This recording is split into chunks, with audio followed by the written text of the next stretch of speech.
Hi అండి అందరికీ welcome to Parnika 126 vlogs ఛానల్కి స్వాగతం. బాగున్నారు అందరూ? ఎలా ఉన్నారు? మేమైతే బాగున్నాం, మీరు కూడా బాగుండాలని మనస్ఫూర్తిగా అయితే కోరుకుంటున్నాం. ఈరోజు నేనైతే టిఫిన్ వచ్చేసి సేమియా ఉప్మా అయితే చేశాను ఫ్రెండ్స్. మీరేం తిన్నారో కామెంట్ బాక్స్లో కామెంట్ చేయండి. ఈరోజు అయితే మేము ఇంకా సింపుల్గా అయితే సేమియా ఉప్మా చేసుకున్నాం. మార్నింగ్ టిఫిన్ అయితే ఇదిగోండి, నేనైతే ఇప్పుడు సేమియా ఉప్మా అయితే చేసేస్తున్నాను. కొంచెం ఉల్లిపాయ పచ్చిమిర్చి అలాగే పచ్చెనపప్పు మినప్పప్పు వేసుకున్నాను. ఆవాలు వేసుకొని సాల్ట్ వేసుకుని కొంచెం వాటర్ అనేది యాడ్ చేశాను. ఇప్పుడు ఈ వాటర్ అనేది మరిగిన తర్వాత మనం సేమియాలు అయితే వేసుకోవాలి. కరివేపాకు కూడా వేసాను ఫ్రెండ్స్. వీడియో అయితే చివరి వరకు స్కిప్ చేయకుండా చూడండి, ఓకేనా? సేమియాలు అయితే ఎక్కువ టైం అయితే పట్టదు ఉడకడానికి. ఇదిగోండి, ఇప్పుడైతే సేమియాలు వేసేస్తున్నాను. వీడియో అయితే చివరి వరకు చూడండి. హైప్ ఆప్షన్ ఉంటుంది ఫ్రెండ్స్, వీలైతే హైప్ ఇవ్వండి. మనకి ఇప్పుడైతే సేమియా ఉప్మా సింపుల్గా అయితే రెడీ అయిపోయింది ఫ్రెండ్స్. చూసారా, కమ్మని సేమియా ఉప్మా. ఇంకా నేను తర్వాత అయితే సింపుల్గా అలాగే కొంచెం ట్రై చేశాను. రొయ్యల పచ్చడి అనేది శాంపుల్గా అయితే కొంచెం వరకు ట్రై చేశాను. కొంచెమే పచ్చి రొయ్యలు తీసుకుని మళ్ళీ ఎక్కువైతే మళ్ళీ వేస్ట్ అవుతుందని భయం వేసి కొంచెం అయితే తీసుకున్నాను.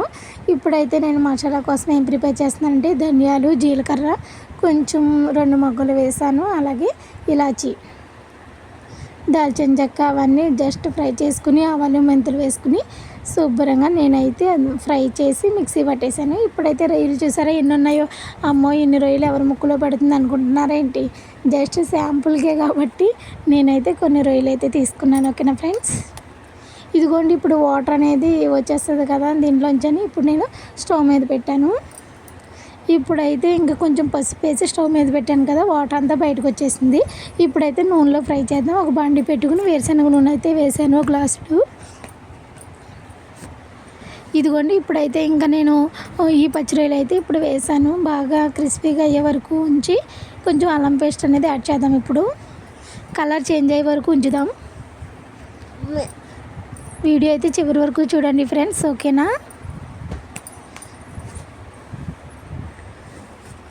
ఇదిగోండి, ఇప్పుడైతే కలర్ చేంజ్ అవుతూ ఉన్నాయి. ఇదిగోండి, అల్లం పేస్ట్ అయితే వేసాను ఫ్రెండ్స్. ఇప్పుడు అల్లం పేస్ట్ పచ్చివాసన పోయే వరకు కలుపుకుందాం. ఈ రొయ్యలుగా పడుతుంది. నేను శాంపుల్ పచ్చడి కాబట్టి విడివిడిగా అయితే ఏమీ ఫ్రై చేయలేదు, ఇందులోనే ఫ్రై చేస్తాను.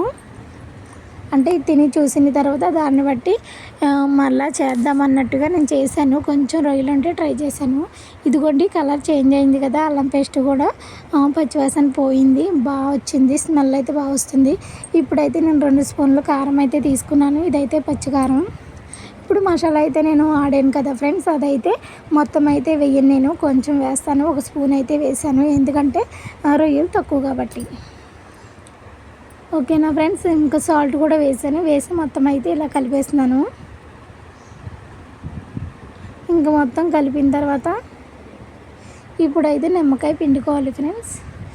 దీనికైతే ఒక నిమ్మకాయ సరిపోతుంది, నాకు తెలిసి తక్కువే కదా. ఇదిగోండి, ఇప్పుడైతే పిండాను. ఆ క్లిప్ అయితే మిస్ అయింది. ఇప్పుడైతే గింజలు అయితే ఇందులో పడినాయి కదా.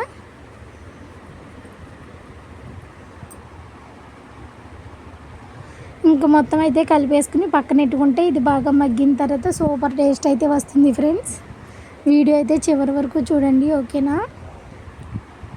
ఇంకా ఇలా ఎన్ని చూసుకున్నాను, ఇంకా పర్ఫెక్ట్గా అయితే సరిపోయినాయి. Thanks for watching. Bye bye friends.